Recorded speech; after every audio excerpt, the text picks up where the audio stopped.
if you face a difficult thing, now the challenge are not sent to destroy you. Karena sebenarnya kita tidak hanya bicara masalah anggaran, artinya tergantung bagaimana memanagenya. Olahraga itu yang simple, sepeda statis. Oh, iya. Sepeda statis setengah jam setiap hari itu. Kalau kamu ngadepin tantangan itu bukan untuk menghancurkan kamu, tapi justru untuk memperkuat kita gitu. Ya, positive thinking saja gitu kan.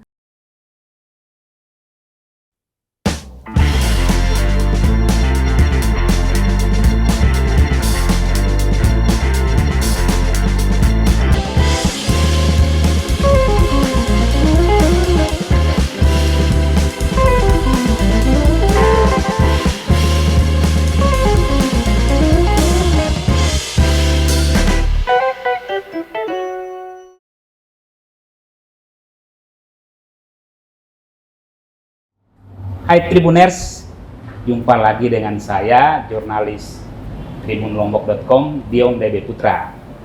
Kita dalam program Trilogi, Tribun Lombok, Dialog dan Inspirasi. Pada edisi kali ini Tribuners sangat spesial, karena kita akan mendapatkan banyak sekali inspirasi dari Ibu Wakil Gubernur Nusa Tenggara Barat, Dr. Insinyur Haja Siti Rohmi Jalila, yang akrab dipanggil Bu Rohmi. Bu Rohmi, selamat berjumpa lagi, Bu. Iya. Saya pernah bertemu Ibu beberapa bulan yang lalu waktu Iya, betul. Soan lapor lah waktu itu kita mau launching Tribun Lombok. Iya, betul. Gimana Bu, apa kabar setelah? Iya, alhamdulillah baik, sehat. Pak Dian juga semoga sehat selalu sehat, ya. Alhamdulillah, Bu. Saya Lombok ini menyenangkan buat Alhamdulillah saya. ya. Ini kan baru libur panjang, Bu. Kemarin liburan Lebaran ini apa saja kegiatan Ibu ya? Ya biasa liburan Lebaran, pasti bertemu keluarga besar, bersilaturahmi, tapi tentunya tetap menjaga protokol juga ya kan. Di sini saja di Iya, di Lombok saja. Ya. Baik Bu, ini ada dua hal yang kalau kita bicara tentang Nusa Tenggara Barat itu program yang sangat dan itu menjadi atensi nasional dalam amatan kami, yaitu revitalisasi Posyandu dan Zero Waste. Dan khusus revitalisasi Posyandu, catatan kami ini sungguh luar biasa Bu Rohmi ya, karena tahun ini dan nanti dikoreksi Bu ya, tapi dari catatan kami itu sudah mencapai 100% untuk Posyandu, yang dari Posyandu biasa menjadi Posyandu keluarga. Ya. Nah ini mungkin Ibu bisa berbagi kepada Tribuners ini apa sih kiatnya ya, karena ini kerja keras kami, catatan kami memang sejak awal Zul Rohmi ini dengan program ini itu memang luar biasa upayanya, sampai dari 7.500-an sekian Posyandu yang dulu itu catatan kita 700-an yang ini tapi sekarang sudah mencapai 100%. Ini bisa dibagi Bu, ini cerita yang luar biasa yang perlu disampaikan kepada Tribuners. Ya baik, terima kasih. Jadi salah satu program unggulan pemerintah Provinsi Nusa Tenggara Barat itu adalah revitalisasi Posyandu. Kenapa kita menyasar Posyandu? Itu pertanyaannya ya. Jadi karena kita tahu memang PR besar kita adalah di bidang pendidikan kesehatan, termasuk juga lingkungan. Maka di bidang kesehatan ini harus kita melakukan suatu terobosan agar program-program ini betul-betul terasa sampai ke bawah. Artinya terasa di tingkat dusun, di tingkat lingkungan, dan teraplikasi apa yang kita inginkan itu di tingkat dusun dan lingkungan. Dan kita melihat bahwa Posyandu ini adalah suatu kegiatan yang sudah sejak sangat lama betul. Itu berbasis dusun, berbasis lingkungan. Jadi paling depan ya, masyarakat paling kecil masyarakat terdepan. Sehingga kalau Posyandu ini diintervensi dengan tepat, maka dia akan bisa menjadi pusat edukasi berbasis dusun. Itulah mengapa kemudian kita membidik Posyandu ini. Kita ingin jadikan dia menjadi pusat edukasi berbasis dusun. Dan yang diedukasi itu istimewanya tidak saja masalah kesehatan, Betul, masalah kesehatan domain utamanya. Ya. Tetapi kita juga bisa edukasi masalah sosial, edukasi tentang lingkungan, edukasi tentang pendidikan, Jadi dan paket komplit lah, berbagai Bu ya. iya, segala permasalahan yang kompleks yang memang menjadi PR besar kita di Iya. NTB dan Indonesia, Iya. itu bisa kita edukasikan melalui Posyandu karena dia berkegiatan setiap bulan di seluruh dusun, di seluruh Indonesia termasuk juga NTB. Begitu juga di lingkungan ya.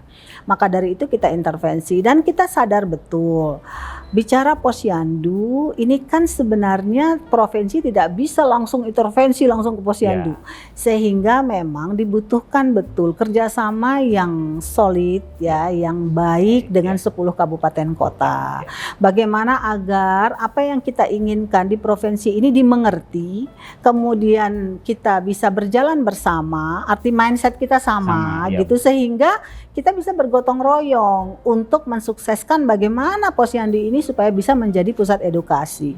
Tujuannya adalah tentunya angka stunting Bisa turun, ya. kematian bayi, Ya. gizi buruk, Buruk. kematian ibu hamil, Ya. perkawinan anak, masalah lingkungan, masalah kebencanaan, putus sekolah, drop out, literasi banyak sekali Ya. gitu. Nah, kalau sudah nyambung, biasanya nanti kemudian pemerintah daerah, kabupaten, kota pasti akan memiliki inisiatif yang besar ya, Besar, ya. untuk bagaimana mensukseskan ini, karena mereka paham bahwa ini juga goal mereka, gitu. ya. Jadi goal kita sama-sama. Begitu juga dengan desa. Ya. Nah, beruntungnya desa sekarang juga targetnya SDGs. Nah, ya. SDGs itu tidak jauh-jauh juga dari masalah kesehatan, gitu. Jadi provinsi target SDGs, kabupaten kota target SDGs, desa target SDGs. Sehingga memang kolaborasi sinergi ini menjadi suatu yang wajib ya. Dan kita sadari bersama gitu. Alhamdulillah step by step 10 kabupaten kota nyambung. Nah, dengan nyambungnya tentunya kami sowan, kami datang ya. Dan ini kan kalau bicara revitalisasi Posyandu tidak hanya dinas kesehatan saja ya yang semua dinas ya, yang memang yang paling utama itu dinas kesehatan dan DPMPD karena Posyandu sendiri kelembagaannya DPMPD yang urus. Tetapi kontennya itu adalah dinas kesehatan. Ya. Tetapi di situ intervensi dinas pendidikan ada, DP3AP2KB ada, ketahanan pangan juga bisa intervensi di situ, BPBD juga, LHK juga semua bisa intervensi. Tergantung dari topik ya yang akan diedukasi ke masyarakat. Nah, alhamdulillah perkembangannya luar biasa, terutama di tahun 2021 di situ 100%. 7.600 lebih Posyandu yang ada di NTB itu sudah menjadi Posyandu keluarga. Memang satu persatu dia. Jadi ada awalnya seperti di Dompu itu melesat di awal ya kan. Tapi stuck dia di angka 80 sekian persen gitu ya. Kemudian malah disalip sama Lotim langsung 100%. Ini kemudian yang lain nyalip gitu. Jadi satu persatu ini kabupaten kota bersama-sama bersemangat ya untuk bagaimana nih Posyandunya semua menjadi Posyandu keluarga. Karena mereka paham ini jalan mereka untuk bisa mengedukasi masyarakat lewat dusun. Salah satu ikhtiar ya selain sekolah tentunya ya dan lembaga-lembaga yang lain gitu. Kira-kira Bu Romi tentu punya pengalaman yang berkesan Bu. Ini kan bagaimana menggerakkan kebersamaan, merajut kebersamaan ini kan tentu tidak mudah juga. Tentu Bu Romi saya yakin pasti dalam pengalaman mendorong bertemu kader ya, bertemu pihak-pihak yang terlibat itu ada hal yang berkesan Bu. Karena ini mengubah sesuatu yang tadi dari jumlah saja sangat signifikan sekali ya. Itu apa Bu yang luar biasa? Ya, jadi yang saya paling berkesan adalah kita tahu ya kalau kader ini kan hampir 90% lebih itu perempuan. Perempuan, betul. Ya. Yang namanya perempuan tuh kan passionnya untuk hal-hal yang begini ini tinggi ya, karena dia seorang ibu, punya anak ya, membina keluarganya, sehingga memang peran perempuan di sini besar gitu. Kemudian juga tentunya semangat juga dari Dinas Kesehatan Provinsi ya, kemudian yang terus-menerus bersilaturahmi dengan 10 kabupaten kota merajut kesepahaman ya bersama DPMPD ya. Kemudian dinas-dinas lain ini kan intens dilakukan. Ini memang satu hal yang menurut saya syukuri gitu. Jadi semangat kita itu walaupun kita tahu ini 2 tahun ini pandemi kan. Pandemi betul Bu. Iya, jadi kita bekerja dalam tekanan tinggi gitu. Ya. Apalagi kita fokusnya di COVID gitu kan. Di satu sisi juga kita didorong. Tapi di situ kita menyadarkan bahwa ini salah satu cara.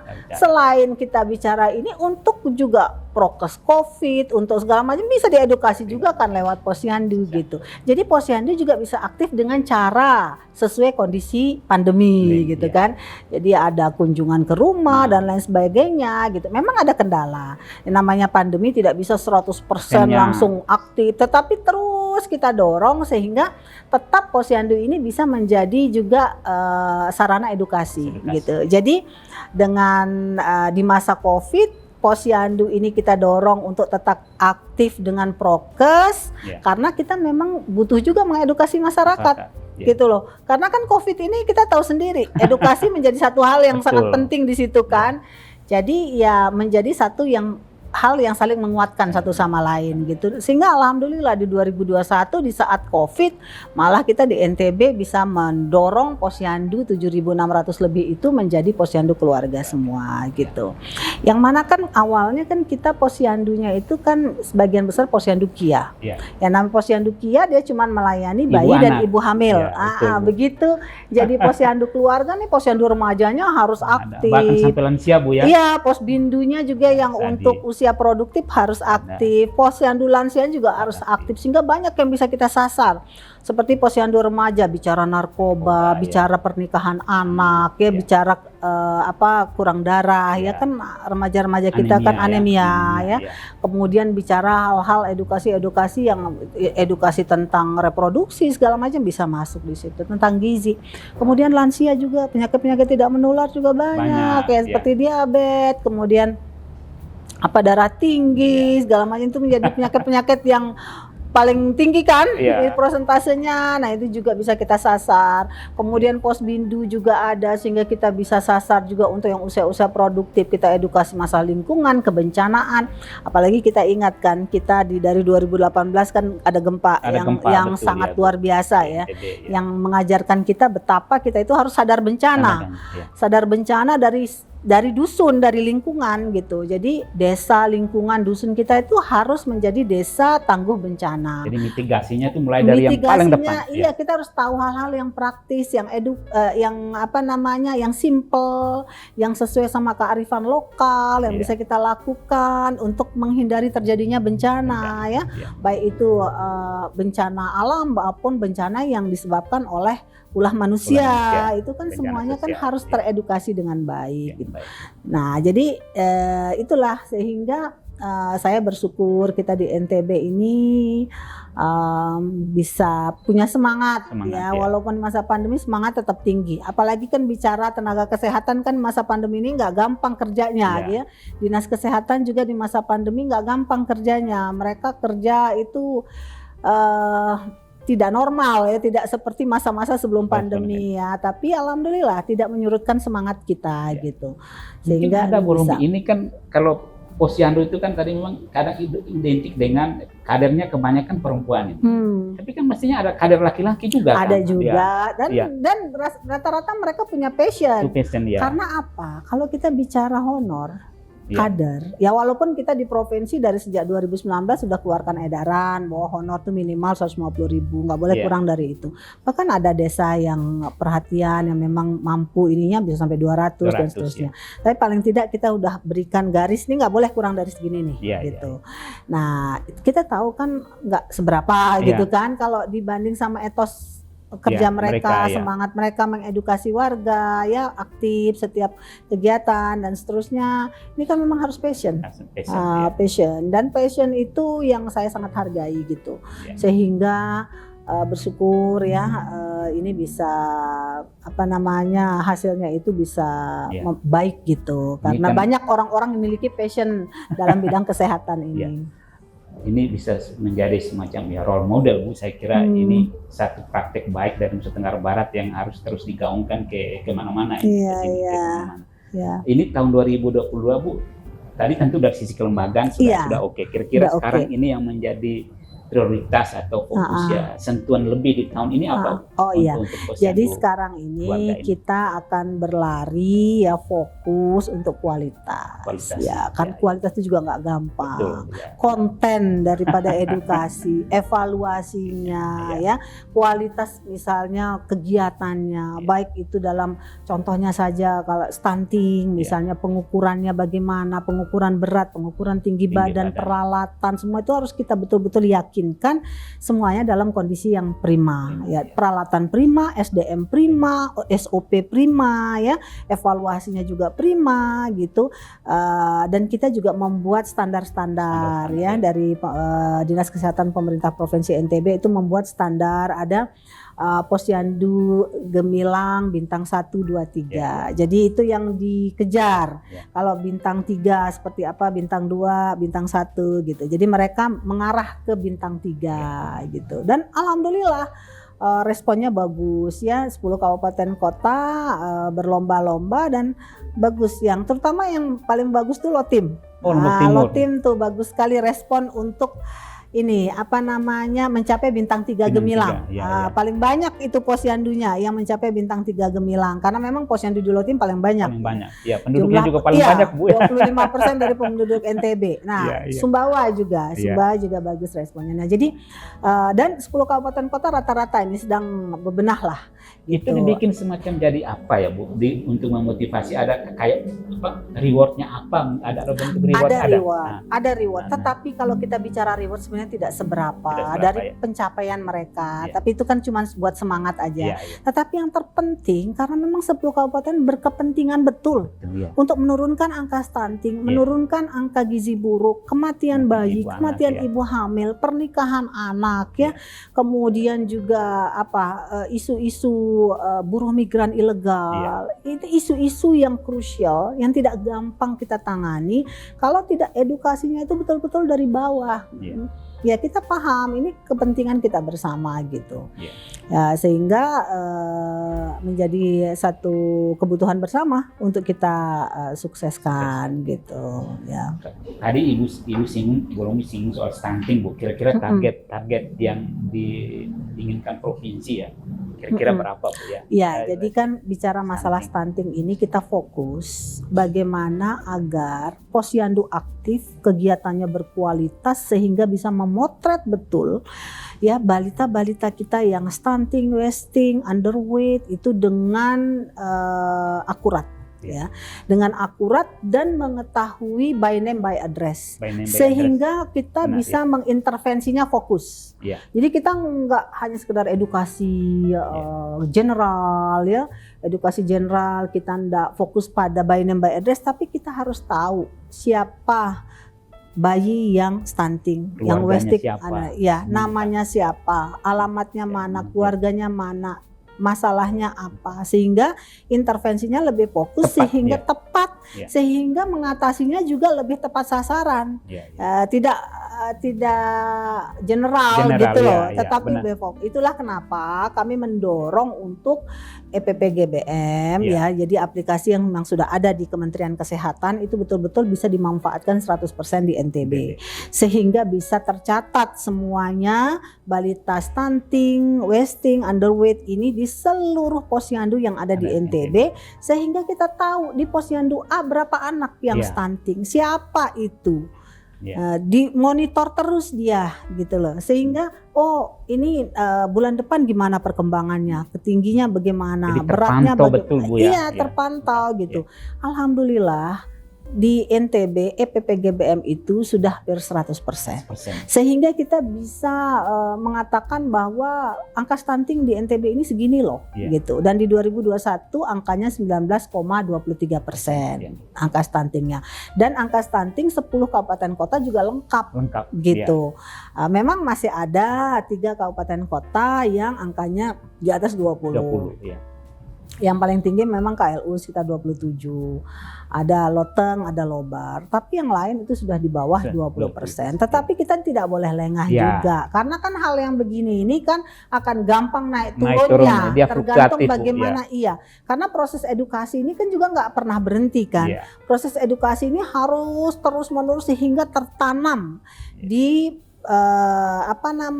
di pemikiran seluruh keluarga di NTB ini bagaimana memelihara anak, merawat anak gitu, merawat anak agar anak itu gizinya bagus ya. Karena kalau gizi jangan sampai stunting. Kalau stunting resikonya apa? Ya. Kamu semua orang tua pengen anaknya menjadi orang yang bermanfaat, ya, menjadi berhasil, sukses, ya, menjadi bermacam-macam lah. Ada yang menjadi insinyur, dokter, segala macam, ya. Tapi bagaimana kalau kurang gizi? Gimana kalau stunting? Kan mereka juga kemampuannya akan berkurang. Nah, itu harus semua rumah tangga di NTB harus paham. Itu tujuannya supaya betul-betul seluruh rumah tangga keluarga di NTB ini memahami betul bagaimana merawat anak, merawat keluarganya agar anak-anak keluarganya sehat, pendidikannya bagus ya, lingkungannya bagus. Kan itu goalnya ke situ gitu. Jadi nggak akan pernah berhenti edukasi ini dan kualitasnya terus menerus harus kita tingkatkan gitu. Ya. Jadi kalau mau disebut satu legasi yang luar biasa dari Zul Rohmi ini adalah revitalisasi posyandu. Ini kiranya menjadi satu catatan yang luar biasa dari NTB.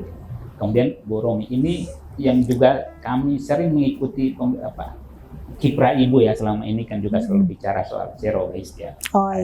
Ini sejak tahun 2019 ya Bu ya? Sejak awal sampai dengan sekarang. Dari 2018 ya. September ya. Hanya memang kalau dilihat memang pandemi kemarin agak sedikit kesulitan besar ya karena kelihatan anggarannya juga makin kecil Bu ya. Ini bisa diceritakan juga Bu mungkin ya. Karena ini nyambung dengan tadi juga kesehatan. Bersih ini penting. Iya, itulah kenapa kemudian kita juga menggagas program Zero Waste ini karena Pak Dion coba lihatlah setiap orang datang ke NTB ini kalau kita tanya NTB indah nggak? Iya. Pasti indah, subur nggak? Pasti bilang subur. Betah nggak di NTB? Pasti bilang betah gitu. Surga dunia orang bilang kan. Nah, gimana jadinya yang dibilang surga dunia ini kalau nggak dipelihara gitu kan? Ya namanya lingkungan ini kalau kita serakah, kalau kita maunya sendiri sebagai manusia maunya ngambil saja tapi tidak mau memberi, kan rusak ini. Kalau sudah rusak berarti konsekuensinya ke anak cucu kita. Makanya saya selalu bilang warisan terbaik bagi kita adalah lingkungan yang sehat, lingkungan yang baik. Karena kan kalau mereka sudah berpendidikan, mereka akan tahu gimana caranya mencari rezeki ini selama daerahnya subur, daerahnya indah ya. Udaranya bersih, sehat itu kan ya gitu sehingga itulah kenapa kemudian kita gagas juga program namanya NTB Bersih. NTB Hijau ya. Jadi NTB Bersih ini masalah manajemen sampah, NTB Hijau itu masalah penghijauan. Karena kita sadar betul salah satu kekuatan NTB dan Indonesia ini adalah lingkungannya. Dan kita sadar betul bahaya yang mengancam kita. Betapa banyaknya sampah yang masuk ke laut. Betapa banyaknya makhluk hidup yang dirugikan karena sampah. Ya. Mana kalau sampah itu kalau dikelola dengan baik, dipilah saja gitu, itu sudah bisa menjadi sesuatu yang bermanfaat. Nah itulah yang kita perjuangkan. Tapi memang nggak gampang Pak Dion. Betul Bu kan? Dan tidak semua orang juga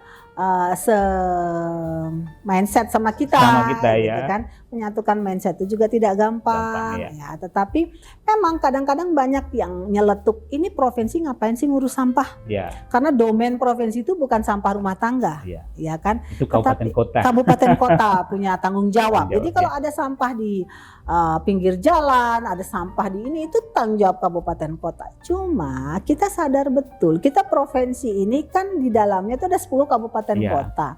Kalau kita tidak di depan menginisiasi, kemudian memfasilitasi, menjadikan itu menjadi satu perjuangan bersama, kan juga ya kan, jadi nggak akan jalan-jalan gitu kan. Kita merasa kita harus di depan juga gitu. Nah sehingga itulah kemudian kita gagas NTB bersih dan NTB hijau. Dan memang sekali lagi itu bicara nyambungnya sama kabupaten kota. Tapi alhamdulillah semakin kemari, walaupun tidak instan, ya, begitu kita launching semua langsung tidak begitu, tetapi alhamdulillah step by step kabupaten kota juga nyambung gitu ya. Seperti Lombok Barat dia punya program Ijo Nol Deduro gitu kan ya, sama ini juga ya. Mataram juga sekarang udah mulai ya sudah ini. Sekarang kita lihat di Mataram kan di pinggir jalan-jalan besar ini tidak numpuk sampah yang ya. Kalau gitu Mataram kan, Bu Romi memang kesan beberapa kolega kami juga datang ya. Mereka bilang ini kota diurus yang baik ini.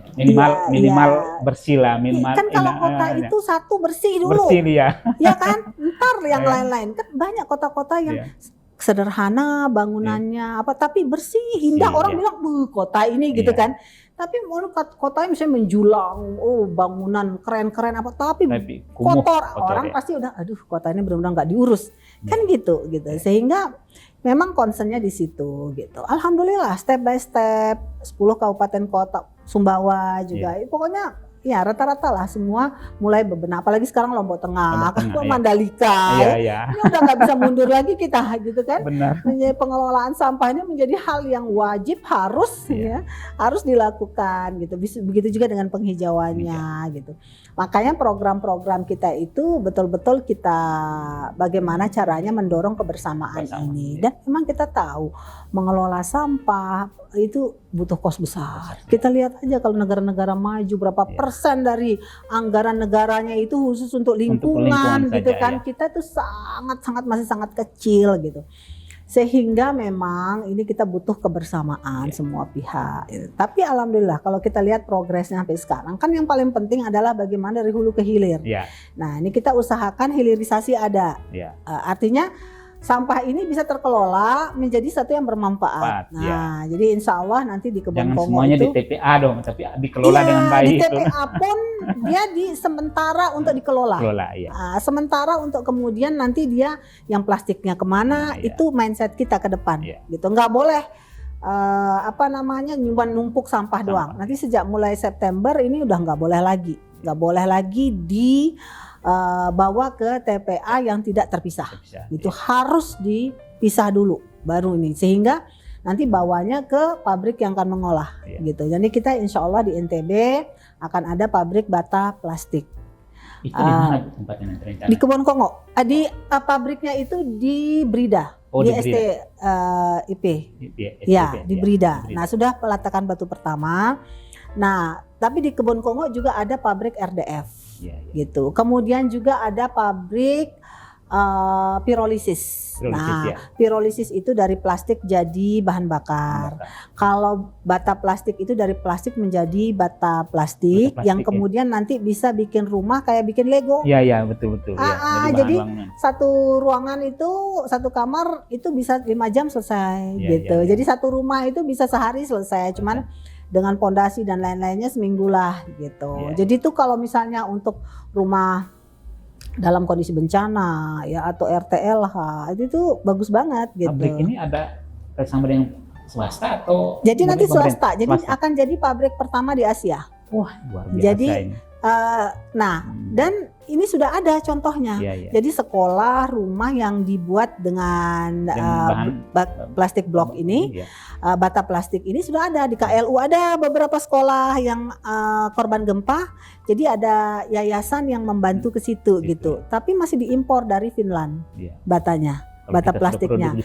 Kalau udah produk di sini nanti kita pakai itu untuk RTLH, untuk program-program yang membutuhkan rumah cepat dan ekonomis, tahan gempa, ekonomis, buatnya cepat dan bagus juga gitu. Jadi tahan untuk rumah-rumah sederhana itu sangat-sangat bagus dan akan menjadi yang pertama di Asia. Nah ini yang kita sedang ikhtiarkan, semoga betul akhir tahun ini sudah terbangun.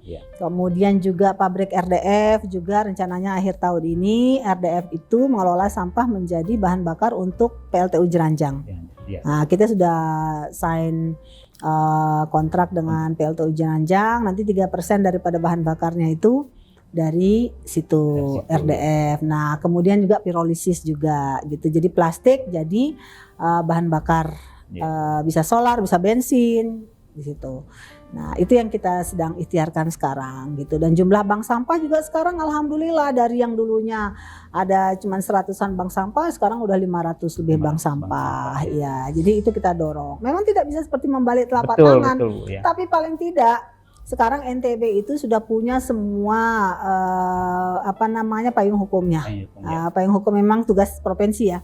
Itu sudah ada Jakstrada, udah ada Perda, udah ada Pergub, semua sudah lengkap kita. Lengkapnya mulai tahun 2020 2021 itu sudah lengkap semua. Nah, kemudian bank sampah juga sudah lebih jauh lebih banyak gitu. Hilirisasi juga sudah mulai sudah ya. Kemudian kita lihat etalase artinya di pinggir-pinggir jalan, baik itu jalan nasional, jalan provinsi itu sudah bisa dibilang sudah hampir tidak ada tumpukan sampah.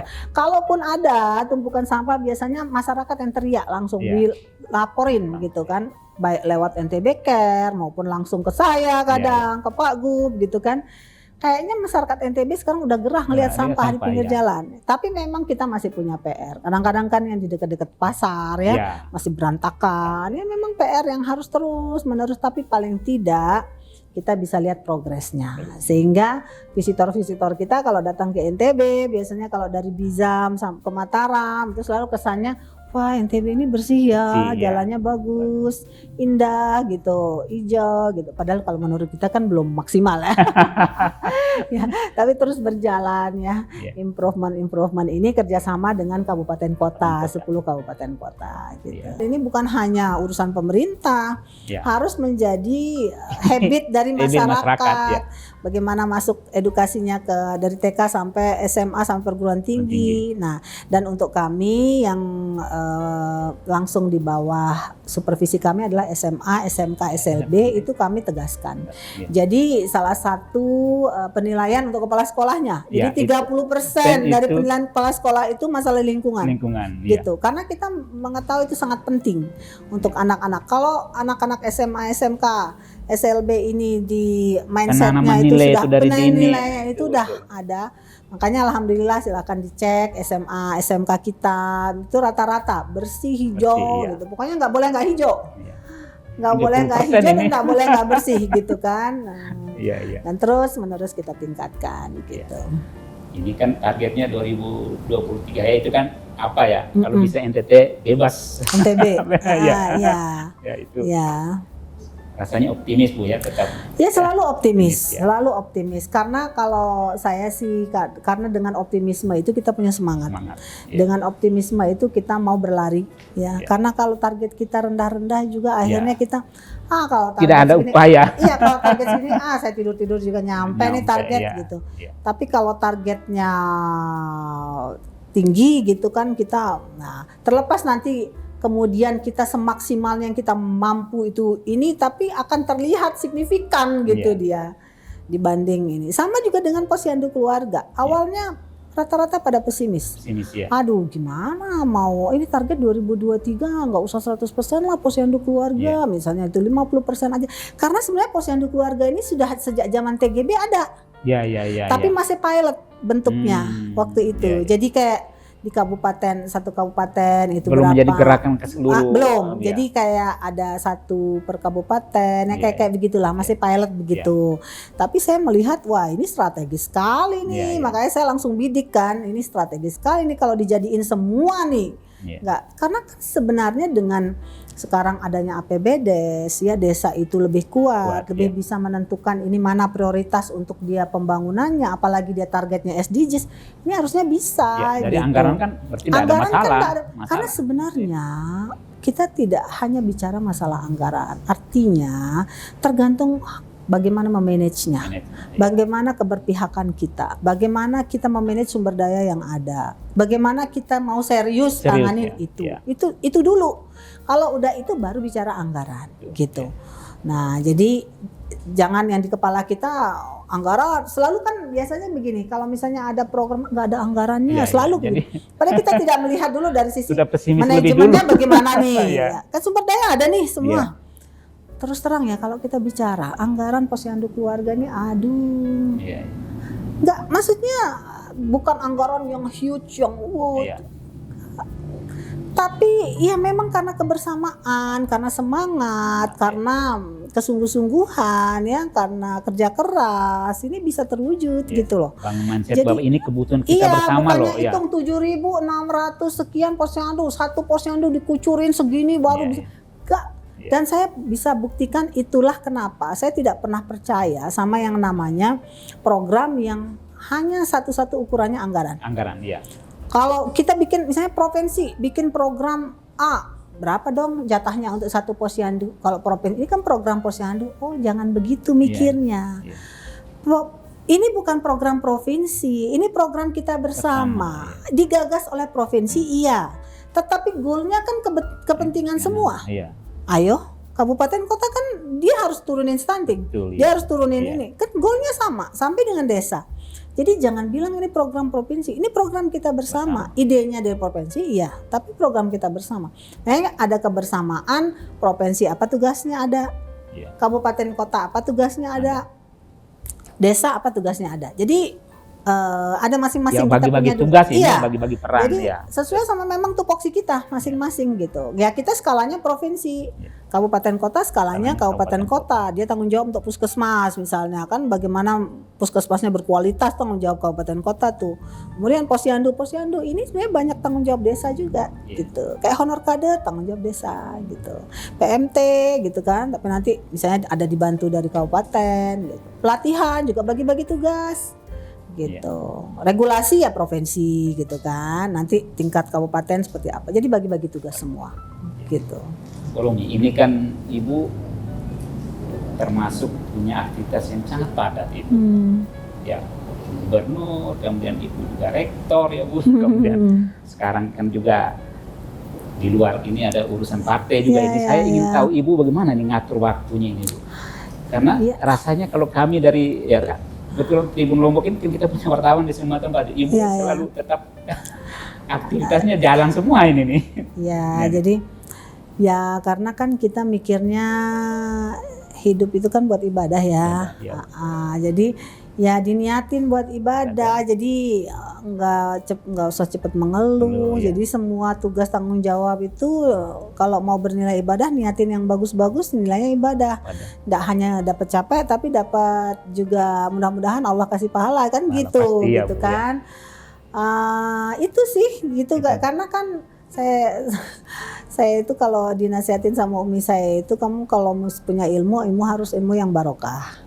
Ilmu yang barokah itu maksudnya ilmu yang bermanfaat gitu loh. Jadi kayak kita punya ilmu cuma dikip sendiri buat diri kita sendiri, itu namanya nggak barokah. Tapi kalau kamu punya ilmu bisa buat orang lain, bisa untuk masyarakat, itu namanya barokah gitu. Apapun kita punya, mau ilmu, mau harta, mau apa, itu buat orang banyak itu barokah gitu. Nah, jadi diajarin gitu. Jadi ya jalaninya senang aja gitu. Enjoy saja gitu kan. Ya kalau selalu ada memang masalah di setiap pekerjaan yang kita ini, tapi masalah itu kan bukan menghentikan langkah kita. Tetapi masalah itu menjadi media pembelajaran untuk kita makin pintar ngadepin ke depannya. Kalau orang luar bilang kan, if you face a difficult thing, now the challenge are not sent to destroy you, they are sent to improve and strengthen you gitu kan. Kalau kamu ngadepin tantangan itu bukan untuk menghancurkan kamu, tapi justru untuk memperkuat kita gitu. Kita menjadi lebih kuat, tangguh. Positive thinking saja gitu kan. Dibawa senang gitu. Karena kan kita hidup sehari 24 jam. Kita tidur paling cuman maksimal orang tidur yang sudah hebat tuh 8 jam tuh udah luar biasa kan. Malah kebanyakan mungkin. Iya, kebanyakan, rata-rata 6 jam kan gitu kan. Nah, itu sisanya berapa tuh? 18. Nah, 18 jam itu selama kita dengan sadar mengaturnya dengan baik, ya semuanya pasti akan tertangani dengan baik gitu. Asal happy aja bawanya gitu kan. Kalau di kampus tuh Bu Romi masih ngajar juga atau sejak kalau jadi ngajar wagub, saya ngajar enggak, tapi kuliah umum masih kuliah umum. Dan sekarang kan kita tidak terputus karena teknologi kan luar biasa. Ya. Jadi Zoom itu Zoom kan aja, betul, Bu, ya. Jadi kalau acara aja Zoom aja, Zoom. Kalau aja. lagi nggak bisa Zoom, kalau bisa datang. Ya. Jadi memanagenya itu lebih fleksibel. Betul, ya. Memang teknologi ya luar biasa Betul, membantu hidup kita. Malah sekarang rapat meeting lebih sering, Bu, ya. Iya. Bisa di jalan di Iya. mana saja bisa. Ya, di mana saja. Makanya kalau selama itu kalau misalnya ngundang apa Zoom nggak? Kalau Zoom, oh ya atur aja kalau Zoom gitu. Karena kan kalau Zoom Iya. itu di mana aja kita bisa ini kan sisihkan gitu waktu untuk ini. Gitu. Terus Bu Rumi bisa berbagi tips ke Tribuners ini menjaga supaya tetap fit, tetap fresh tampil dalam berbagai acara tuh kita lihat Bu Rumi tetap ya enjoy saja nih. Ini tipsnya apa nih? Ini menjaga. Ada olahraga kesukaan Ibu apa? Kalau dibilang tips pertama ya selalu bersyukur ya. Itu yang pertama gitu. Karena kalau kita bersyukur itu pasti kita tuh punya energi positif kan. Yang keluar gitu kan. Itu yang pertama. Sama dekat sama Allah lah. Tempat ngadu kita kan Allah gitu kan. Kemudian ya kalau kegiatan saya punya olahraga itu yang simple, sepeda statis. Oh, iya. Sepeda statis setengah jam. Setiap hari itu saja. Ke jalan kan memang sering jalan. Kalau turun-turun kan jalan kan. Yang penting aktivitas fisiknya tetap. Ya jadi sepeda statis saja. Cuman setengah jam itu saja. Makan makanan yang bergizi, yang sehat. Sayur, buah. Nggak ada diet khusus atau apa sekali nggak? Enggak, ya lebih kepada kalau makanan sayur buah, lebih banyak sayur buah, kurang yang lemak itu aja. Iya. Oke, yang paling penting pertama tadi Bu ya bersyukur ya, apapun kita syukur ya. Jadi positive thinking gitu. Jangan sedikit-sedikit negatif thinking. Kan sedikit-sedikit negatif thinking jadi berkerut gitu kan. Iya. Baik Bu, ini mungkin ya semacam apa ya? Closing statement atau apalah tadi saya kira silakan kepada Tribuners ini apa yang Bu Romi ingin sampaikan lah, entah tentang realisasi posyandu atau apa pesan-pesan yang kira-kiranya bisa disampaikan, silakan Bu. Iya, untuk Tribuners utamanya masyarakat NTB ya. NTB ya tentu ya. Saya tentunya atas nama pemerintah Provinsi Nusa Tenggara Barat mengucapkan terima kasih karena kondusivitas, keguyuban masyarakat NTB ini luar biasa. Sehingga kita di NTB ini walaupun masa pandemi 2 tahun ya, sebelumnya ada gempa, tapi karena keguyuban kita, gotong royong kita, kondusivitas yang kita hadirkan, ini membuat kita bisa tetap membangun, tetap bisa bergerak, ya tetap bisa melakukan sesuatu produktif. Keadaan NTB juga tidak terlalu terpuruk ya, apalagi juga kemarin MotoGP Mandalika juga sukses tergelar ya. Kemudian program-program pemerintah, baik program bidang kesehatan, pendidikan, lingkungan, ya, ekonomi, ini semuanya bisa berjalan alhamdulillah dengan baik gitu, berkat kerjasama seluruh pihak dan masyarakat NTB. Maka dari itu mari kita jaga kondusivitas daerah kita, mari kita terus bersama-sama bergotong royong untuk agar program-program yang digagas pemerintah untuk kebaikan kita bersama ini bisa berhasil semua. Intinya bagaimana masyarakat NTB sehat, bagaimana masyarakat NTB pendidikannya baik, ekonominya baik, ya, lingkungannya juga terjaga.